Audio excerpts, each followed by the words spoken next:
Get caught up in the spirit of the season, the spirit of love.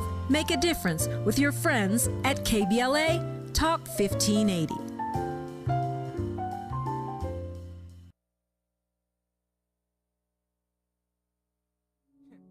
Black on black, black, yeah, hey, okay, black, black, black, black on black, black, my thoughts so black, black, black, I'm black, my skin is so black, I'm rocking that black on black is black. Rims on this black, wheels in this black, whip with this black, black, so black on black on black on black on.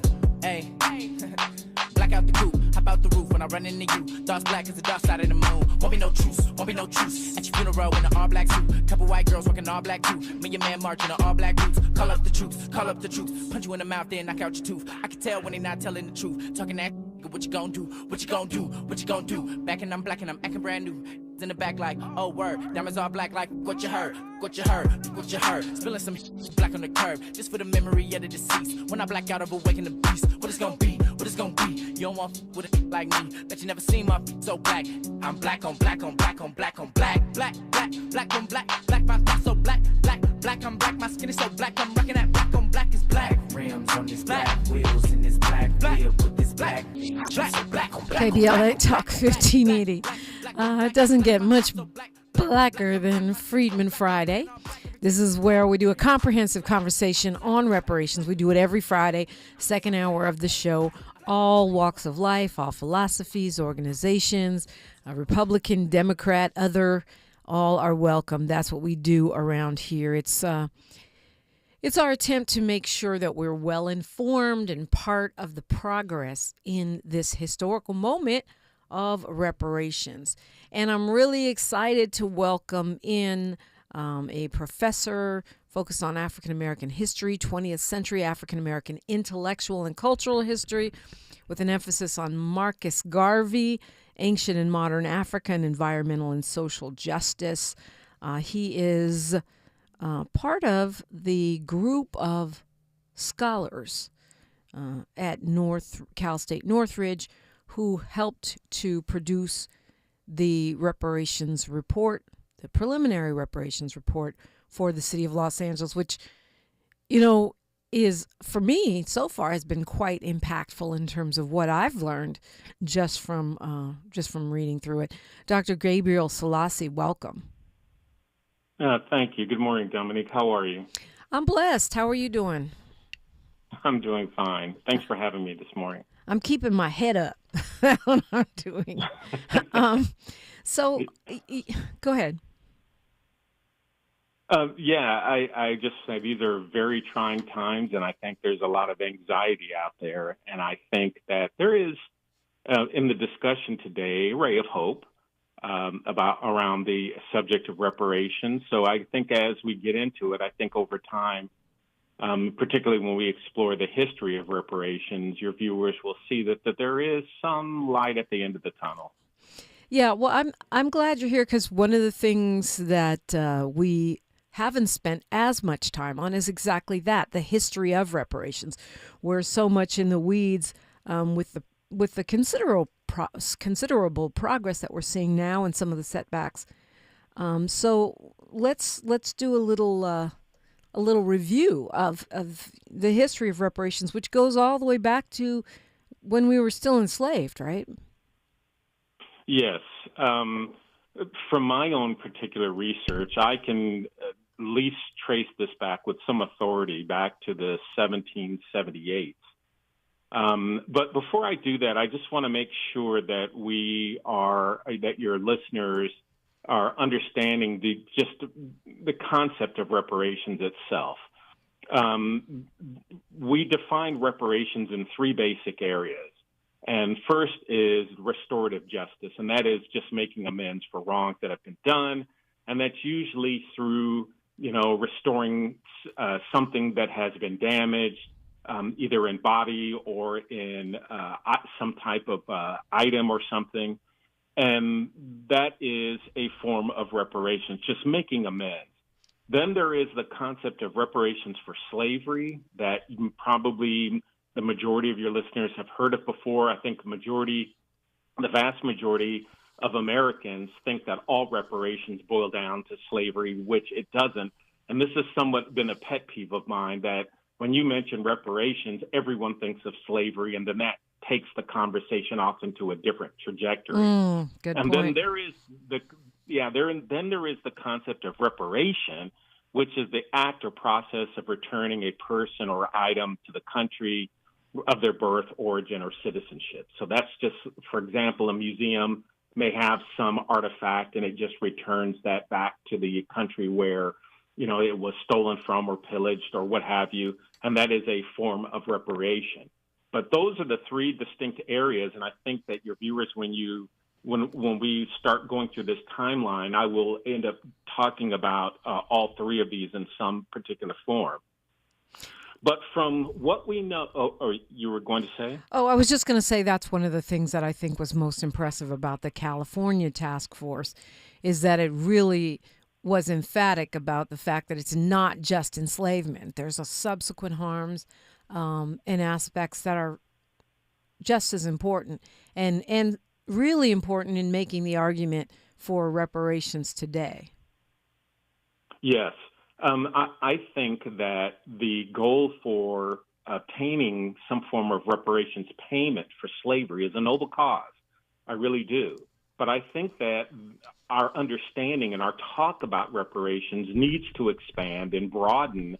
And like in our report, we have 12 areas of harm, including things like racial terror, mental, physical harm, the environment, unjust legal system, stolen labor, housing. These need to be included in any discussion, because if we don't, the first thing, almost every single person who is opposing reparations will say two things. Number one, I didn't own slaves, I didn't do it. Right? And that was long ago. And then the conversations boil down to, well, why should you get money? You were never enslaved.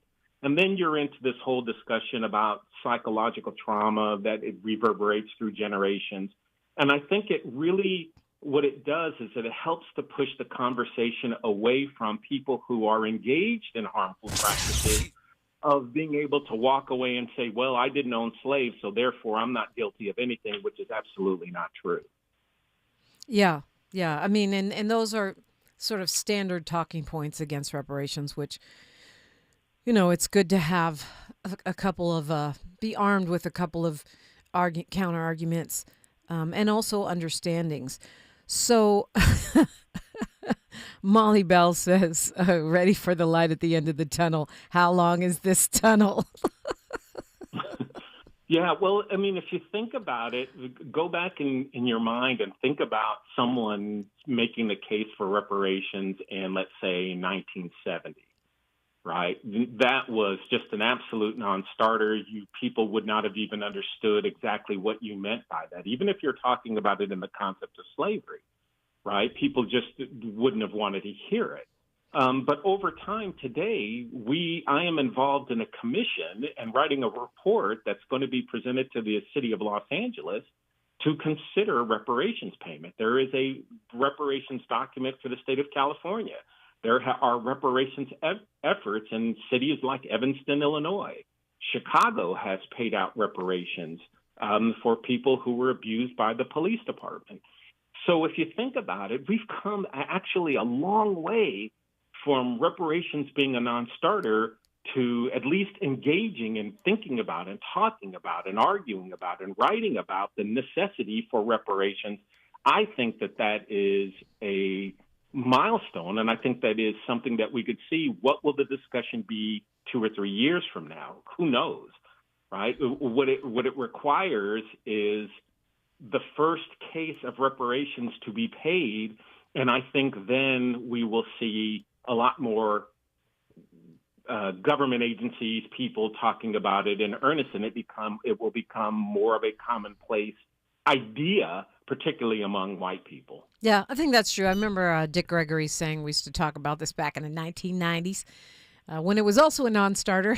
He used to say the most important thing is normalizing it, making people understand that this is a normal thing. That the United States government has paid reparations many, many, many times, just not to black people. So when you say the first reparations paid, you mean beyond in Evanston, where it's like a housing grant, into a straight up, Yeah.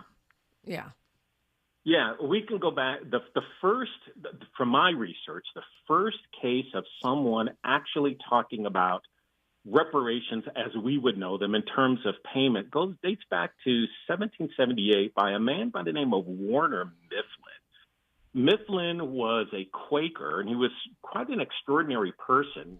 He came from a well-to-do Quaker family in Delaware. And there have been some historians who've written about him, like Gary Nash, who was a famous historian who's argued that we ought to call Mr. Mifflin, Warner Mifflin, the father of American reparationism. But as early as 1778, he argued that there ought to be some forms of payments in cash, land, shared crop arrangements for former slaves. He emancipated his slaves. He got his father to emancipate his slaves and traveled quite considerably throughout the colonies, encouraging other Quakers to emancipate their slaves and provide things like land for their newly freed slaves. So that was at least from what I can tell, the first real case of someone actually tying the words repair, restitution to the idea of freeing enslaved people. And this was long before the Civil War, just to put it in context, right? Absolutely, right. So this is during the Revolutionary War period. And so there would have been quite a bit of talk about the ideas of liberty and freedom that would have been revolving through the white community and spreading throughout the both free and enslaved communities. So I think this rhetoric, this idea about what does it mean to be an American patriot and wanting freedom from the tyranny of England would have spread to other areas, particularly in terms of, if you're fighting to free yourself from, the United Kingdom, then why would you not extend that over to people that you hold in bondage? And we do see this. For example, in 1783, there was an African woman by the name of Belinda Sutton, who was a former slave who actually received a pension from her former enslaver when she was free. That was a form of restitution. She later petitioned the governor of Massachusetts, who at the time period was John Hancock, and put in a petition for reparations, and they actually paid her twice for reparations. The third time that she put in a petition, the reparations payment stopped, and they closed out her case, and she was never paid again. But as far as we know, this was the first moment that a government within the United States actually paid reparations, and this was in 1783. Wow. So That's...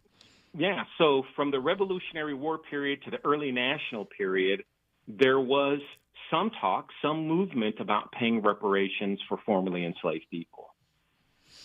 We're talking with Dr. Gabriel Selassie. It is a Freedmen Friday. We're about to get even deeper into this and go through this timeline when we look at what reparations really means and what are the precedents that make it more possible and relevant today. You're listening to KBLA Talk 1580. Say the quiet part out loud. KBLA Talk 1580.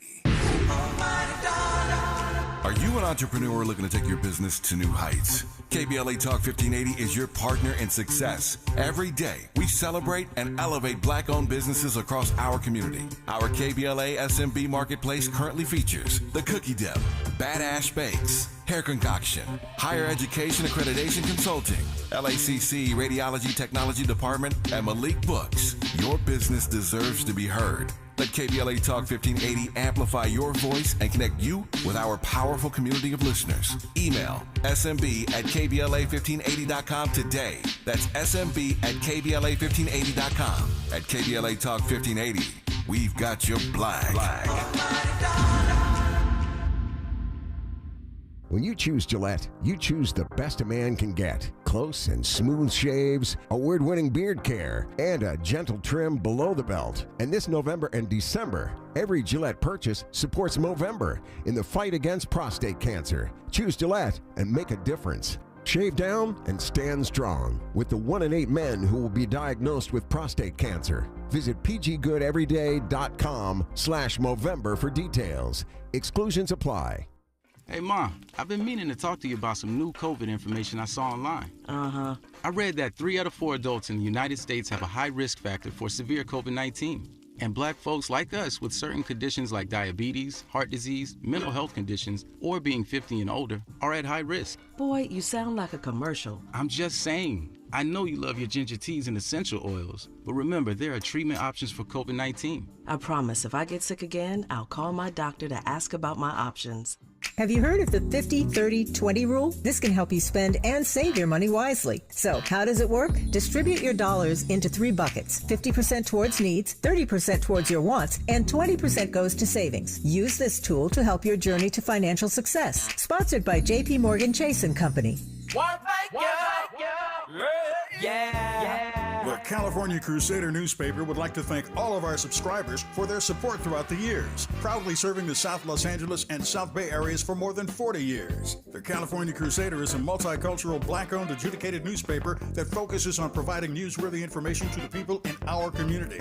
We're constantly looking for ways to assist businesses in our community to connect with our subscribers. We provide low-cost, effective ways to promote your business with our reasonable and affordable advertising rates. You can participate by suggesting, sharing, and submitting your stories on the California Crusader newspaper Community Share Facebook group page, or visit our website at cal-cruise-news.com. That's calcruisenews.com. Then click on the Submit Now button located on the top right corner of the homepage, or text CCN to 42828. Again, text CCN to 42828. The California Crusader newspaper, working together to build a better community for our future. Subscribe today.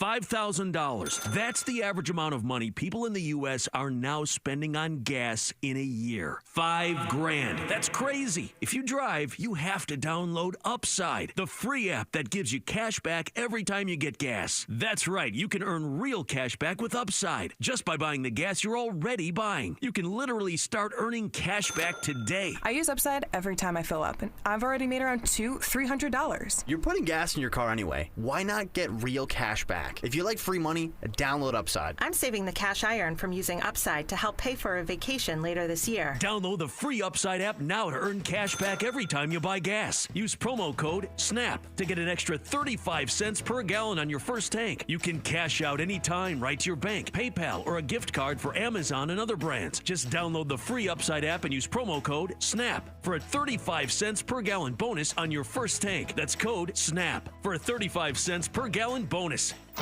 The conversation continues right now with Dominique DiPrima on First Things First. Dr. Gabriel Selassie is my guest. He's one of the co-principal investigators for the 2024 Los Angeles Civil Rights Reparations Pilot Program study, serves on numerous boards, including the Du Bois Hamer Institute for Academic Achievement, the African Studies Interdisciplinary Studies Program, and is a faculty liaison even for CSUN Athletics.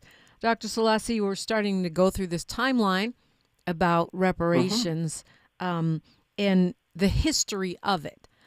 So we left off with Belinda Sutton in 1783 receiving a pension on more than one occasion. Yeah, she received 2 payments, and I think that what it amounted to, I think, was a precedent where a state government acknowledged the harms that were done by slavery. That was never picked up. That was a point of contention. I think that if there would have been, African-American legal minds that were operating within the United States, I think that point could have been fleshed out a little bit more. It's not going to be until about 1862 where the United States will begin to consider reparations payments again. But for this form of reparations payment was for former slave owners. So we have a precedent through the District of Columbia Compensation Act and Emancipation Act, which was signed into law by Abraham Lincoln, where former slave owners in the District of Columbia were actually paid about $300 for each slave. So the idea to me that I think is somewhat of an irony is that the vast majority of white people in the United States oppose reparations. And we can talk a little bit about that, as I move through this. But they would have, I think at this particular time period, they were supportive of slave owners who were receiving reparations payments.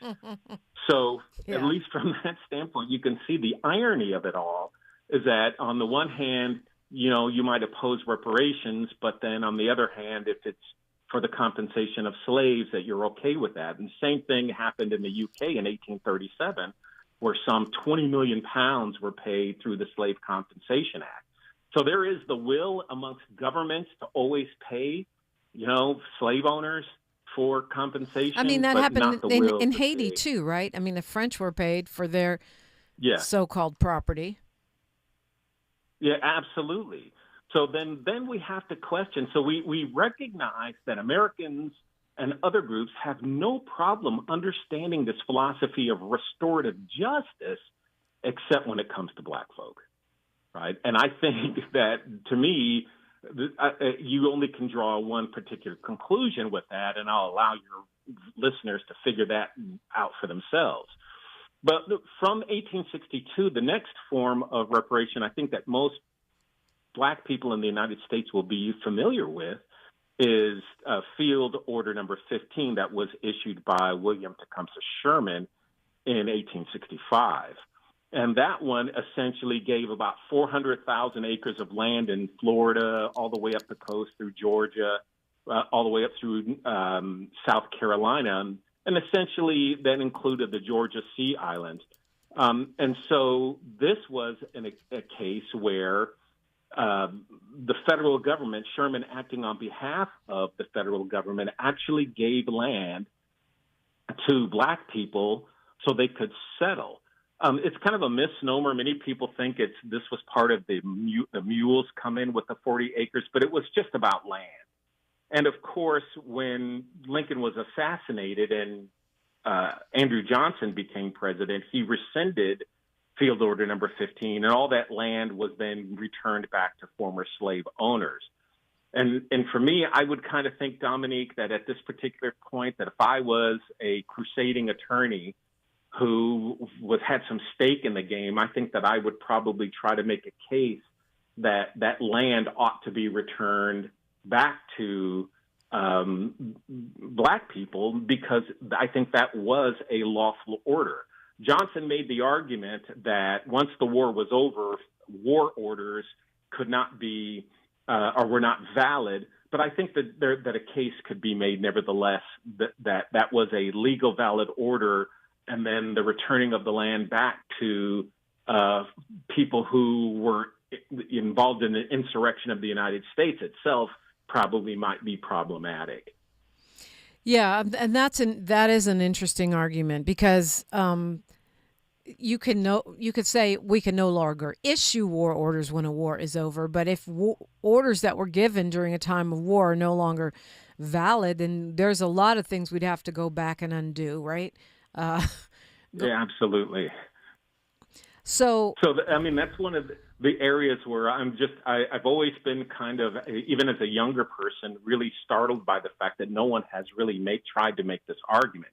I don't know if, the current Supreme Court would be receptive to that form of argument, but I think it's an argument, nevertheless, that could be made. Yeah, seems like a valid argument.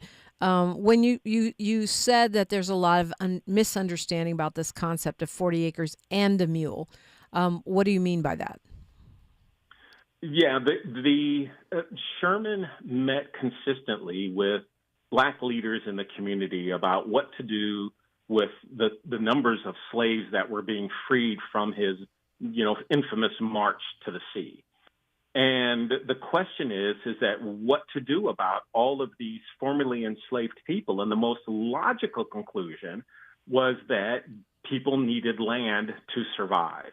And so what Sherman did is basically confiscated land from people who were involved in an insurrection, which I think was legal and valid, I'm not an attorney, but I would believe that was a legal and valid application of the law, and they only discussed land. There was no question of mules. Now, why the mules probably got tagged onto this is that the United States government had thousands and thousands of mules. Those are the mules that carried all the supplies for the soldiers, right? So you would need literally hundreds of thousands of mules. As the war is winding down, you have all of these mules, and what do you do with them, right? So the idea is that, well, you could take the mules and give them to formerly enslaved people so they can plow their fields. So that just kind of became lumped in with the discussion. But if you read the field order, there is no discussion of mules in the field order itself. A lot to unpack here. I mean, we've got news, traffic, and sports, but we're going to continue this conversation with Dr. Gabriel Selassie. And we go on to give back the land and then allow these folks to fly their flags, which is why I often feel like we're still fighting the civil war in this country, at least intellectually. Talking with Dr. Gabriel Selassie. It's a Freedmen Friday on KBLA Talk 1580. Say the quiet part out loud. KBLA Talk 1580. I'm Bree Wood with 4 things you should know from BIN News. President-elect Trump has chosen venture capitalist David Sachs as the White House AI and crypto czar. Sachs will focus on making America a leader in these areas and safeguarding free speech online. The monthly jobs report, due out today, is expected to show 214,000 new jobs created in November. Analysts predict the unemployment rate will slightly increase from 4.1% to 4.2%, potentially influencing the Federal Reserve's next policy meeting. Rocket Mortgage is suing the Department of Housing and Urban Development over claims of discrimination. The department accused Rocket Mortgage of violating the Fair Housing Act after a black woman's home appraisal was significantly lower than a previous one. Rocket Mortgage argues the issue lies with the independent appraiser, not the company. And the Cathedral of Notre Dame in Paris will finally reopen to the public this weekend, more than 5 years after a devastating fire. Get BIN News on demand 24/7 at BINnews.com. Hi, I'm Kyle, owner at Blindster.com. And right now, we're offering up to 50% off all our custom-made blinds, shades, and shutters during our Cyber Week sale. Don't miss out on some incredible deals. But hurry, sale ends December 10th. Blindster.com. This is the KBLA Sports Minute with Ray Richardson. There's a good chance today we will learn a lot about the Lakers and what type of season they will have. We also might learn that first-time coach J.J. Redick is in over his head trying to coach the Lakers without any previous coaching experience. The Lakers are in Atlanta today to wrap up a 4-game road trip. A lot of folks will be tuning in to see if the Lakers have the mental toughness to overcome back-to-back blowout losses magnified by a 41-point rout at Miami Wednesday night. After the Miami loss, Redick said his players did not play with intensity and lacked professionalism. Those two intangibles need to be seen today. Otherwise, the haters who couldn't believe Redick got the job in the first place will start making noise again. Part of Redick's job description as an NBA head coach is to make sure his players play with intensity and professionalism. It's time for Redick to make that happen. No debates, no speculation, just the info you need. That's your KBLA Sports Minute. I'm Ray Richardson. More news, opinions, and conversation when we come forward on KBLA Talk 1580. If you say you care about the community, you have to also care about the climate. We're KBLA Talk 1580, and we've got your black. Oh no, stomach issues again? Stomach issues? Who are you? Your pancreas. I could be the real reason for your diarrhea, gas, bloating, stomach pain, or loose oily stools. I thought it was my stomach. People often do, but any of these symptoms could mean having a condition called exocrine pancreatic insufficiency, or EPI. With EPI, the pancreas doesn't release enough enzymes to break down food, but EPI is manageable. Use the symptom checker on identifyepi.com and speak with your doctor. That's identifyepi.com. Sponsored by AbbVie. This is the story of the one who, as a maintenance specialist for a historic high-rise, knows that vintage charm historically needs constant attention. Which is why, when it's time to upgrade turn-of-the-century mechanicals, they turn to Grainger. With easy access to 1 million-plus products and the scale to deliver when and where you need them. The right tools and supplies are never far away. So the one can keep that vintage building running like new. Call, click Grainger.com, or just stop by.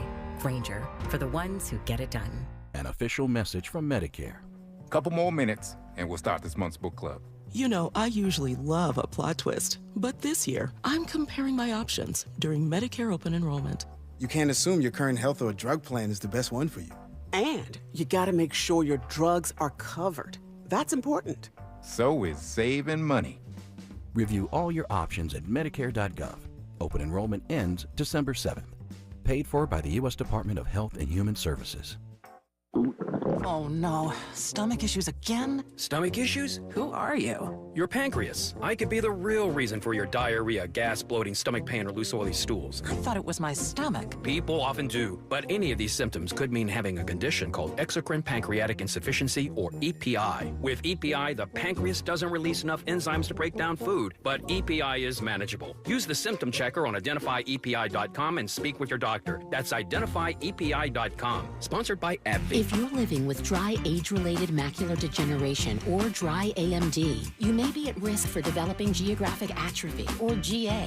GA can be unpredictable and progress rapidly, leading to irreversible vision loss. Now there's something you can do to slow it down, get it going slower. Izervay is proven to slow GA progression. Izervay gets GA going slower. Izervay or avacincaptad pagel is a prescription eye injection used to treat GA. Don't take it if you have an infection or active swelling in or around your eye. Izervay can cause eye infection, retinal detachment, or increased risk of wet AMD. Izervay may temporarily increase eye pressure. Your vision may be impaired after an eye injection or exam. Don't delay. Ask your doctor about Izervay today. Izervay gets GA going slower. Visit Izervay.com. That's IZERVAY.com. We knew you'd stick around. This is LA's home for progressive talk radio. Welcome back to KBLA Talk 1580. We're talking with Dr. Gabriel Selassie. He is a PhD scholar out of Cal State Northridge, and he is part of the group of scholars working on the reparations report for the city of Los Angeles. A preliminary report has already been released. Final report will be presented to the LA City Council. And we're talking about the timeline of reparations and the history of it in the United States as a sort of foundation for where we are. You also started us out at the top of the show talking about 3 areas of reparations. And I wonder if you would restate those before we return to our timeline here. Yeah, so there is the concept of restorative justice, and that's just making amends for wrongs done. Most people will understand the analogy of the car. Someone runs into your car. They need to restore the car back to its original condition. We know that it'll never be the same car, but you do your best to try to get the person whole. And usually in capitalist-oriented societies, the way that you do that is through money, right? That's the most obvious form of reparations that people will know. But there is also the question of reparations for slavery, and that is part and parcel out, separated from the general making amends for the wrongs that people have done. And so literally, when we're talking about outside of slavery, what harms in terms of the environment and stolen labor and police brutality, that falls into the general category of just reparation. But then reparations. But then there is the reparation where you are returning either a person or some type of an artifact back to the person or to the country. So you can think of colonialism where, you know, thousands of artifacts were stolen from Africa. They ended up in museums all across the world. And one by one, they're slowly returning back to their place of origin. So those are essentially the 3 areas of reparations that generally people will focus in on. And of course, we left off with the Field Order 15, which is where a lot of people actually start when they talk about a history of reparations. But you took us all the way back to 1778. Yes, that's correct. And I think that that's important because we have to think about it conceptually that, you know, we started out as a group of people that were essentially either enslaved by the British, or if you were a free black person and never been enslaved, you are a subject of the British Crown. So then we eventually won the Revolutionary War, and we became American citizens or being held by people who were American citizens. But this talk about reparations has been there from the very beginning. So this isn't something that just, happened in 1865 or, 1980. This thing has been talked about forever. Now, there are people in the country that, have a vested interest to never talk about reparations, and for a whole host of reasons. But I think that in order to really understand where we've come from and how far we've come, going back to the early formation of the country is necessary. So as far as reparations conversations, what's next after Field Order 15? I mean, the order is rescinded by the president. The Reconstruction is short-lived. When do we next pick up this conversation? Yeah, so Reconstruction essentially ends in 1877, and we move into what is going to be the beginning of the Jim Crow era, which effectively it begins largely before the Plessy versus Ferguson case in 1896, but we do have people in government, in Congress, who are thinking about and talking about this idea of reparations for black people. And ironically, there was a Democrat by the name of Walter Vaughn, who was from Omaha, Nebraska, who actually convinced a Republican, and we should suggest then during this time period, most Democrats were conservative and Republicans were largely liberal or more progressive, right? We don't get the switch until, the 1950s, 40s, et cetera. But what happens is that this Democrat convinced William Connell, who was a Republican from Nebraska, to introduce a bill to pay ex-slaves compensation. And this was he modeled this on the Civil War pensions for soldiers. So the idea here is that you would pay formerly enslaved people who were 70 years or older, in today's money, about $15,000 and in an initial payment and $400 a month for the rest of their lives. Then it scales downward. 60 to 69-year-old would receive about $10,000 up front, about $12 a month, right, which was about $100 or so.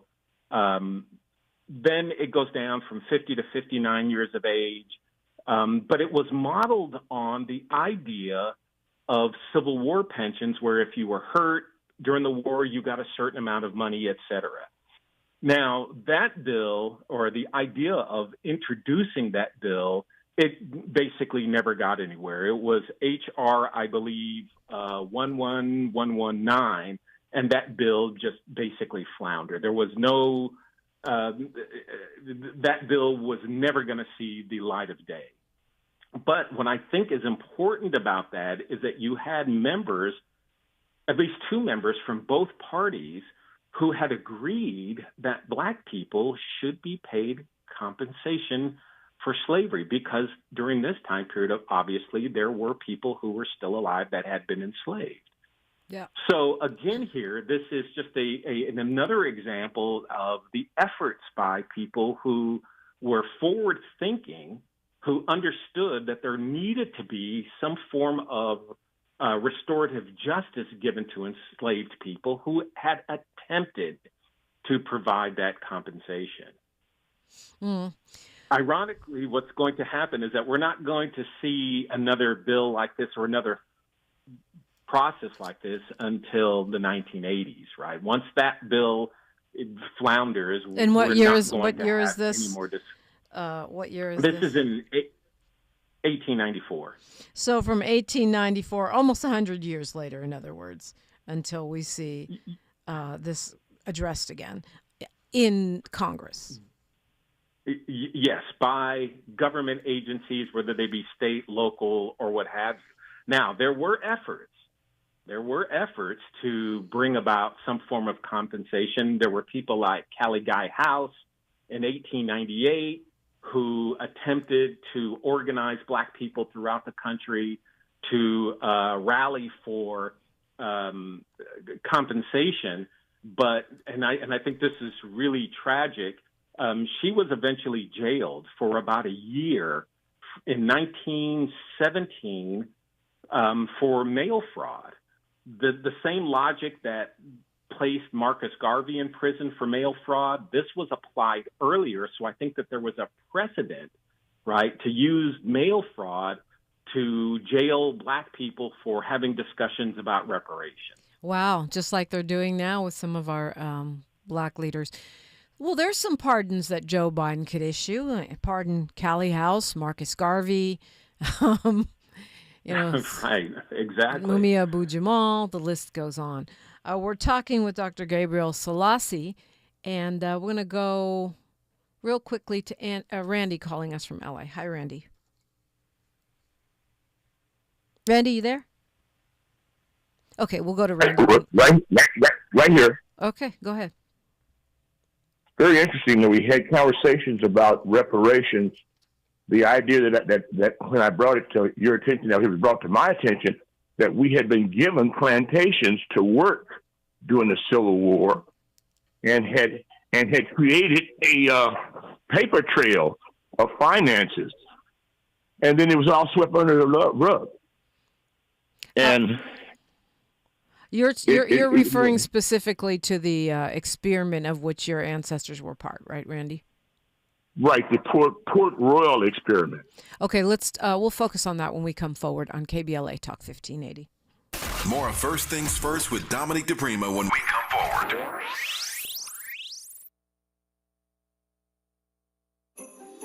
This season, Chevy brings classic pairings, cookies and milk, mistletoe and kisses, and your holiday plans and a new Chevy. Silverado 1500 gives you power and capability with 430 pound-feet of torque to haul your holiday tree. Equinox EV and the all-new Equinox offer award-winning quality and style to see you through the holiday season. See why Chevy makes everything better and brighter. Chevrolet. Together, let's drive. With reported hate crimes rising in recent years, California has responded through outreach efforts across state government and in collaboration with community-based organizations for the launch of CA versus Hate. This non-emergency, multilingual hate crime and incident reporting hotline provides an anonymous reporting option for victims and witnesses of hate acts reported in 15 different languages through the online portal and in over 200 languages when calling the hotline. Report anonymously by calling 833-866-4283, Monday through Friday from 9 a.m. to 6 p.m. or online at any time at cavshate.org.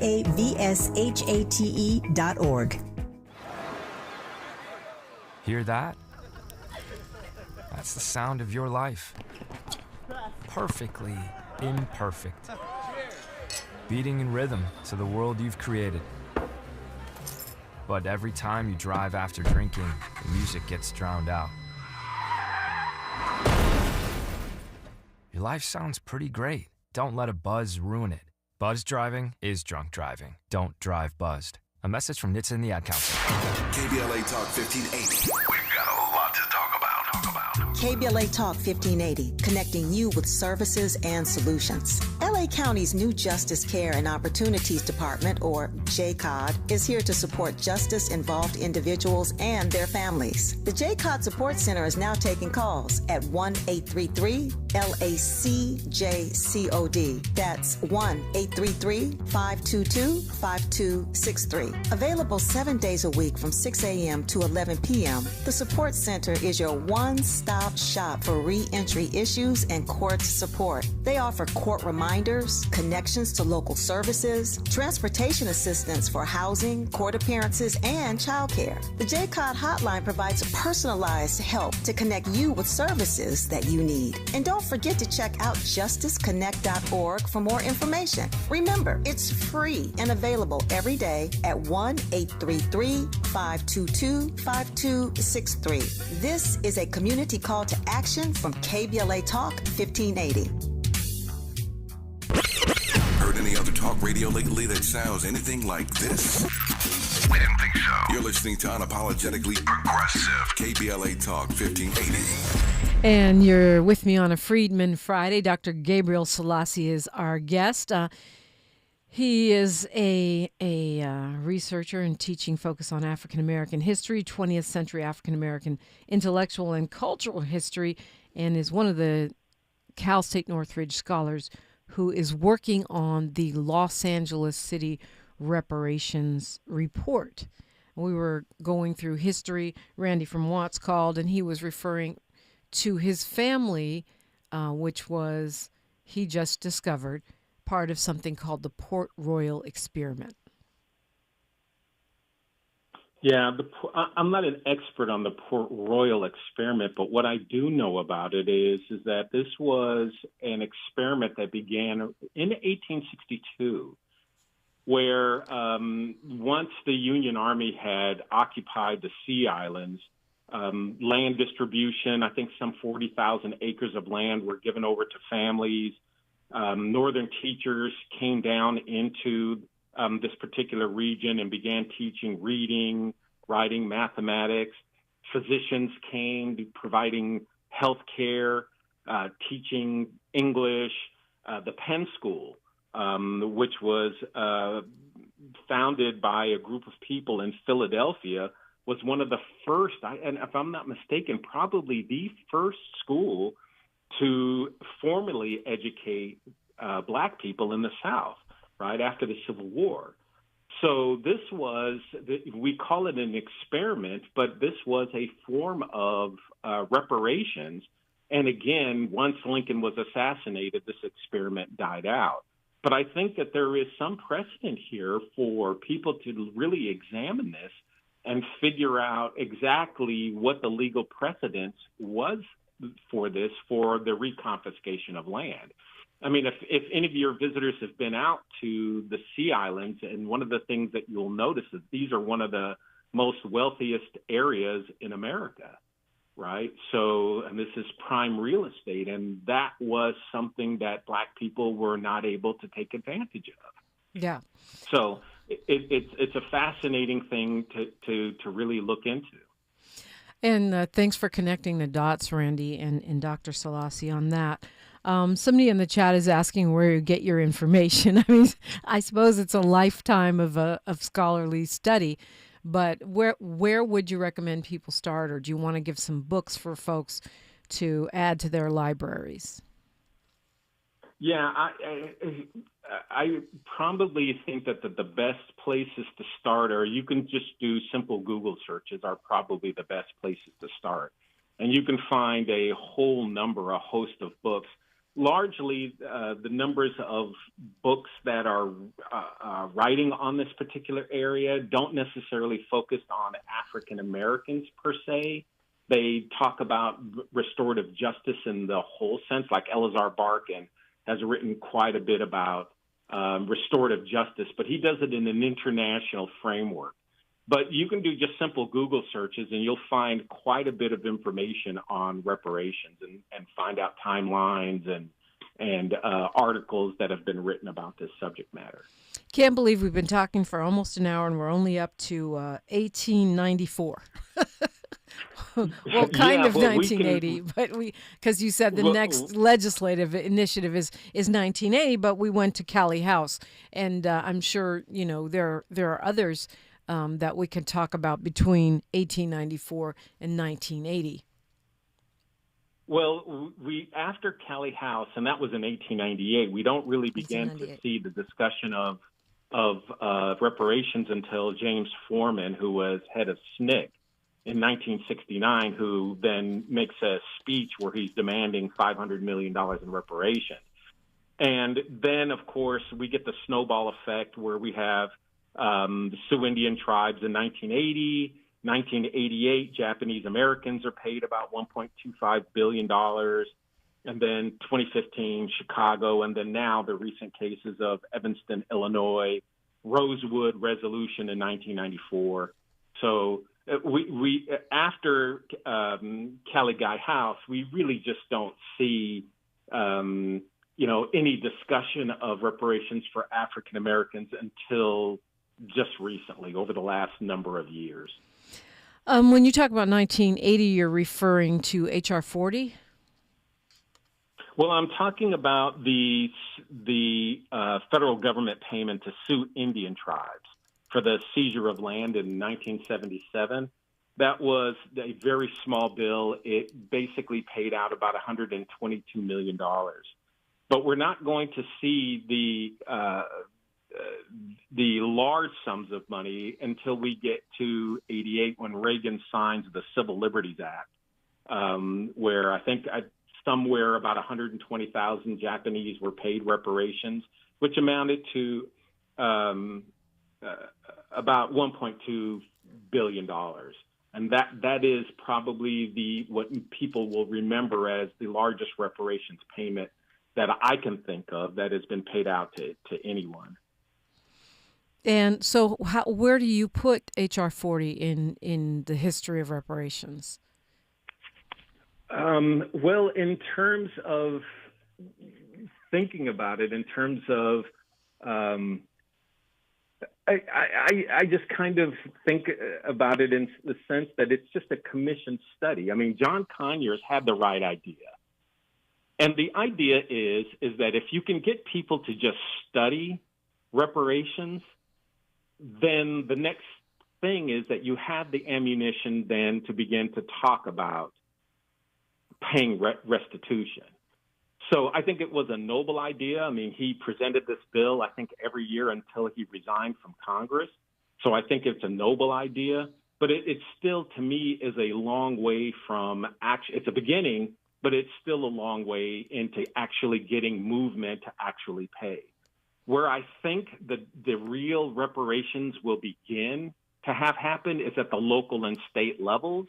And then maybe over time, as white Americans get used to the idea of paying out reparations, then maybe H.R. 40 and other bills will, seem to be more realistic within Congress. Yeah. And what about, I hear a lot of reparationists talking about Queen Mother Audley Moore. Where would you put her contribution to the reparations movement in the historical timeline? I don't really know a great deal about Queen Mother Audley Moore. I know that she is a civil rights leader and Black nationalist and activist, right? But I don't think I'm the person that would be able to speak upon that. I just don't know enough information about her. Okay.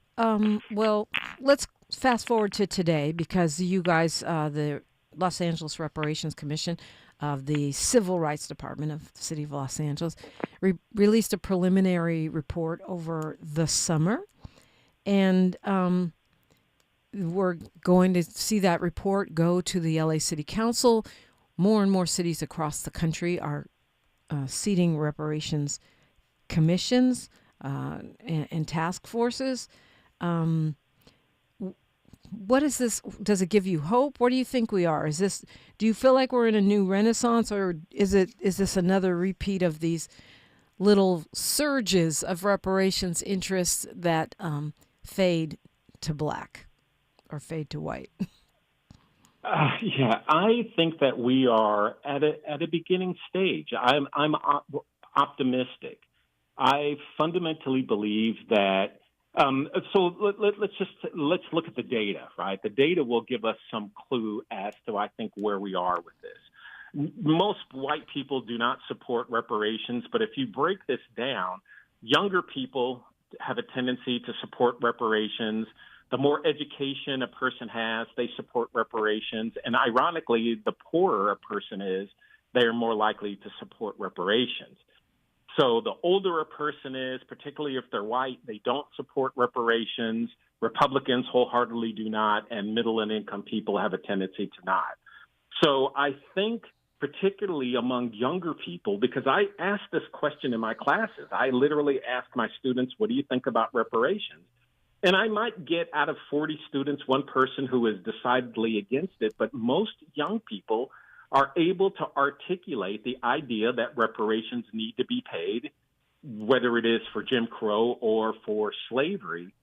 So I think that as time progresses, as the younger generation matures, they're already used to the idea and comfortable with the idea of paying reparations, and I think that's where the progress will be made.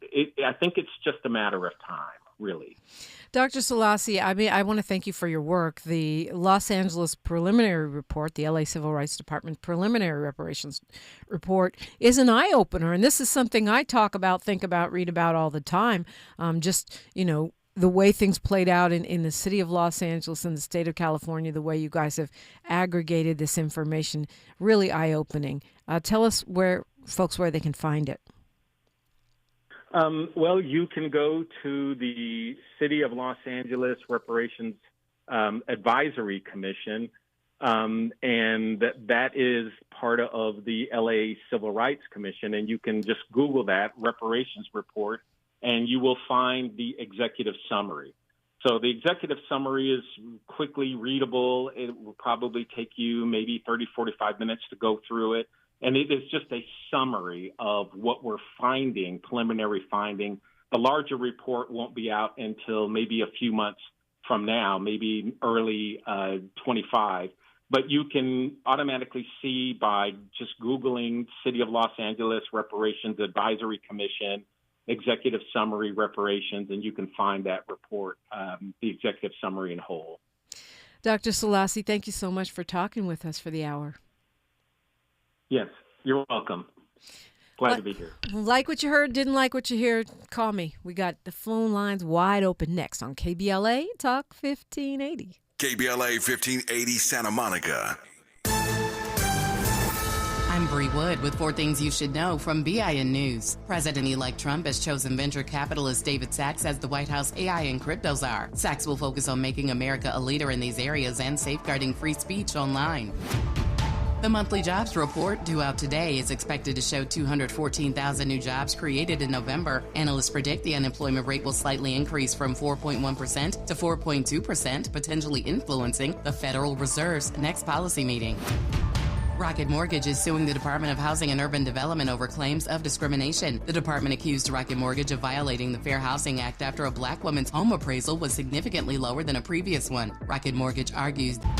And the Cathedral of Notre Dame in Paris will finally reopen to the public this weekend, more than 5 years